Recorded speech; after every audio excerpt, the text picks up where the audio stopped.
Hey, everybody. Welcome to a special episode of The Barn, coming to you from our Milwaukee studio. Micah and Alyssa here with you, and we have a very special guest with us today, promoting the Psychology of Serial Killers tour that has upcoming shows right here in Milwaukee on March 10th at the Pabst Theater and March 12th in St. Louis at the Pageant Theater. Licensed clinical psychologist and criminal expert, Dr. Rachel Toles. Thank you so much for joining us today.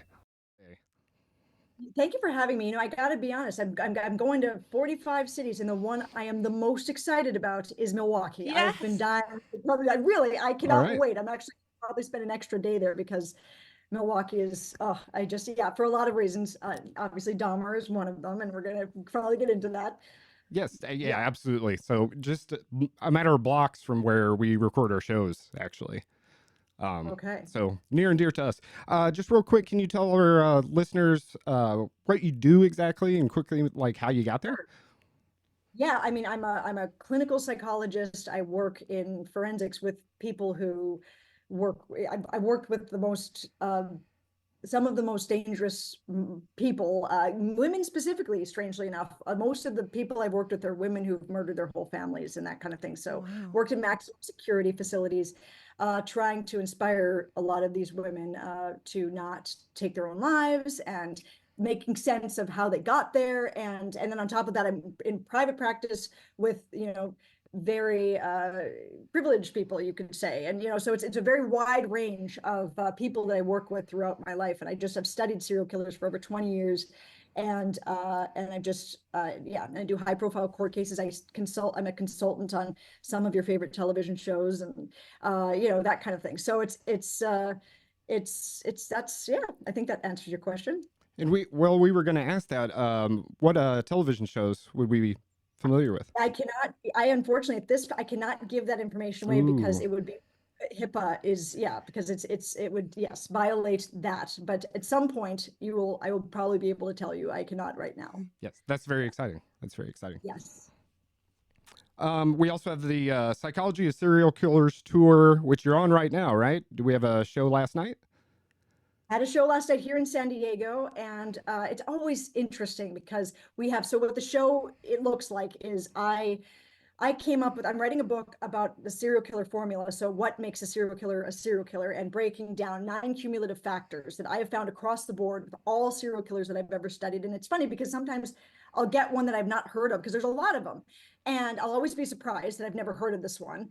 And then I'll look at their past. I'm like, oh my gosh, the formula works. I get excited. And so I show you this formula. I apply it to several prominent serial killers. And then we go into our Q&A portion where people can submit questions.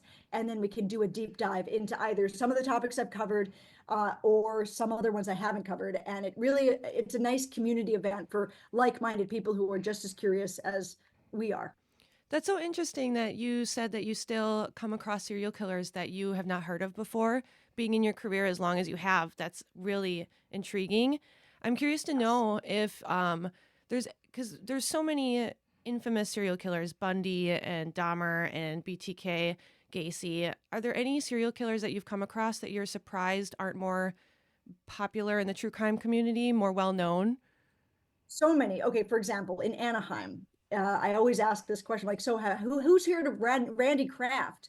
No one's heard of Randy Kraft, and yet Randy Kraft, so Gacy killed 33 people, boys and men, and Randy Kraft killed at least 67 men and boys. Wow. And he's from Anaheim, and yet who's heard of him? So, and he again fits the formula. So there's one, people like there's so many that most people under. Sam Little is another one that a lot of people haven't heard about. He's the most prolific serial killer of the United States. He's killed over 90 people. And one of the reasons is because he's Black and because he targeted Black sex workers. And as we know, a lot of Black people do not make the news. He even said himself, he's like, you think I'm dumb enough to go into white neighborhoods and kidnap little white girls? Like, no, I don't want to get caught. I went after people who wouldn't make the news. And that's a heartbreaking thing, but it's something we have to look at. Yeah, that's really interesting. I feel like the media plays a big part in what kind of true crime we consume. and Right. and that has to do with what's more popular and what's not. I mean, Yes. statistically, women tend to indulge in true crime media more often. Do you know why that might be? There's so many reasons why that is. I always say men like to talk about sex, women like to talk about murder. That's because men spend their lives scanning the environments for sexual conquests, while women spend their lives scanning to avoid getting murdered. I always say, just think about this, like a man, when he goes on his first online date, his biggest fear is that a woman's not going to look like her pictures. A woman's biggest fear is that she's going to get Right. killed. That's so Oh, true. yeah, but it's true. You gotta think about it. So there's something about survival. And so, you'll ask men, like, why don't you read between the lines? Women are always reading between the lines. I asked a man this once. He's like, because I don't have to. And it's Yeah. it's like this is something, whereas women are like the true detectives, I think, because we have to be. And that's why we're always putting together, there's a survival thing that we're, and either it's highly sensitive men that have actually really looked at themselves genuinely. Those are the ones that are interested in true crime, or just a lot of women who are drawn to it because there is a survival thing. If I can just get ahead of any possible scenario, any type of thing that could happen to me, then I feel in control of it and I can relax. That's why we can lull ourselves asleep to this stuff. Right. And kind of going off of that, you've worked closely with female serial killers too, right? So how are those situations different, or are they? They're very different. The way that women kill and the reasons for killing are very, very different. The number one reason that women kill is for money, and they're called comfort killers. So security and like financial security. And the number one reason that men kill is for sexual satisfaction, like they want to get some off sexually. So it's just a very different psychology. Women don't kill that often anymore. I mean, 8% of the serial killer population are women. And it's another surprising statistic, which I always like to point out, and it always blows people's minds, is that we have this thing called the serial killer database, but 67% of all serial killers worldwide exist here in the US. And so think about that, Right. 67% are from the US. And something even more frightening is the next highest percentage for the next country, it's England, and they come in at 3.4%. Wow. Wow. So you think So what's culturally and socially, ha- uh, how where you are from has a lot to do with the creation of a killer? Absolutely. I mean, look at mass shooters. I mean, again, what is happening there? We have so many mass shooters in this country, and we don't want people to say, well, it's not just guns, but it is a fetishization of guns, absolutely. But it's also a fetishization in this country of individualism.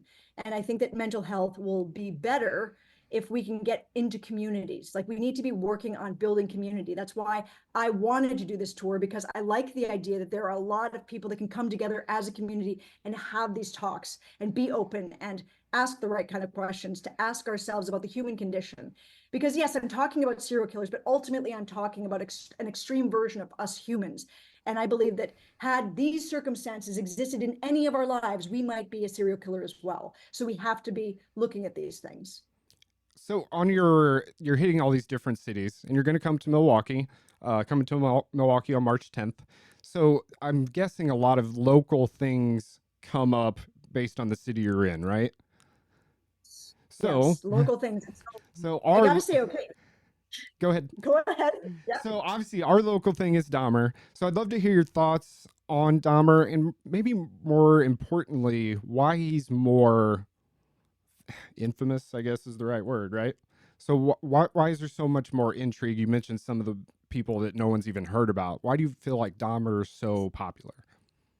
There's so many reasons. Okay, I mean, I could go on. This is why that's why I became a psychologist, is probably because of Jeffrey Dahmer. I'll be honest. Wow. I mean, I learned about Jeffrey when I was 14 years old, living in Minneapolis, so not far from Milwaukee, right? When he got arrested. And the image on the news of that blue drum scared the shit out of me, because I knew something bad's going on in there. Like, you're hearing about this guy, and then it turns out he looks like this normal, everyday guy. And I'm like, what the, Right? I can't swear probably, I assume, but when I was in grad school, I mean, I've been studying Dahmer since then. I've just been drawn to him, and it really occurred to me, he's just so rare on multiple levels. For one, he wasn't a sadist. A lot of serial killers are very sadistic, and I think that's where, when people ask who are the worst, usually it has to do with moral outrage, and usually when we talk about extreme sadism, the enjoyment of inflicting incredible pain as a part of the kill. that would be maybe what some people would consider the extreme worst of serial killers. But Dahmer, he didn't like to inflict pain.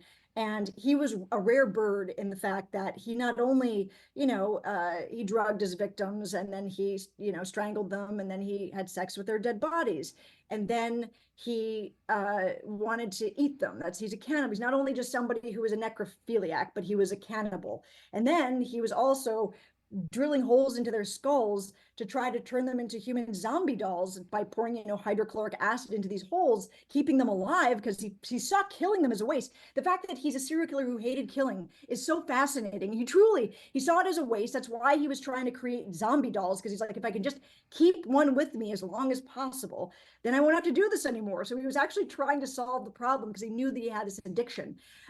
So he's just endlessly fascinating in the fact that, and then also when he got caught, he was totally honest. He comes clean about people that he would never have been found guilty of, like Hicks out in Ohio. Like because he told them, no one knew that he was responsible for that. And there were so many, of course, gay men that were missing, that it just wound up being. So I'm hearing a noise outside the hotel. I hope the lady's not coming in, or man, I shouldn't say lady. We don't know who's going to clean this room. But anyhow, yeah, so I think that probably answers your question. He's just so rare. But why? I guess the question is, why are so many people more drawn to someone like Dahmer? I think it's just, I think the time that it came out, the way that we learned about it, and the fact that he really does look like anyone else, like he could be your next door neighbor, and he's so soft-spoken, and he has this other side to him that is clearly capable of love. It's weird, but it's true. Yeah. Yeah, that's so true. And it had a huge impact on our city for a long time. And I think it affected a lot of things, the people, the community. But it was a lot to do with our social constructs and that were going on in the city, with the police, with the view on the gay district and everything. And homophobia, internalized homophobia and racism were a big reason why he got away with a lot of things. I mean, that's what some people, I don't know if that's where you were going, just the gay community, yes, how it impacted, and the fact that, he was able to get away with the Conoric synthanthum, the kid, the 14-year-old who he, because he said he's my gay lover, and he was just able to convince them that, because nobody wanted to touch it, and then they were even laughing about it.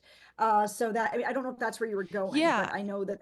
absolutely. I was taking it back to how you're making a difference with everything. You're raising awareness and talking to the communities about everything. I guess my question is, what can we do as a community to help when we see these horrific crimes? How can we learn from them and come forward with reform? Yes, exactly. So I highly recommend coming to the show, because it really does break down early warning signs, things that we can see for early detection, intervention, ideally prevention.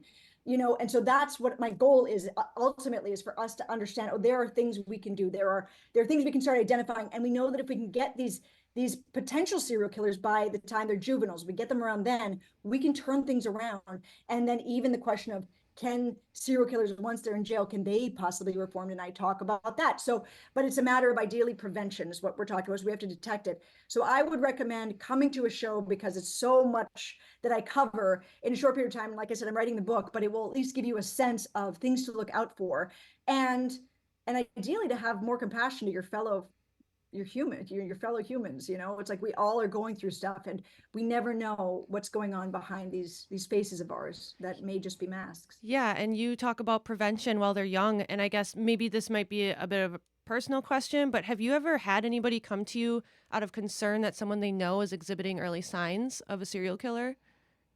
Absolutely. Yes. Wow. Oh, like that's a very common thing. So then it's just, again, a matter of what do they need? And these are the people to talk to, and what are the signs? And so, yeah, I absolutely get into that. I unfortunately have to run. I hate breaking this up early, because Nope, I No, want to that's keep okay. talking. that's But okay.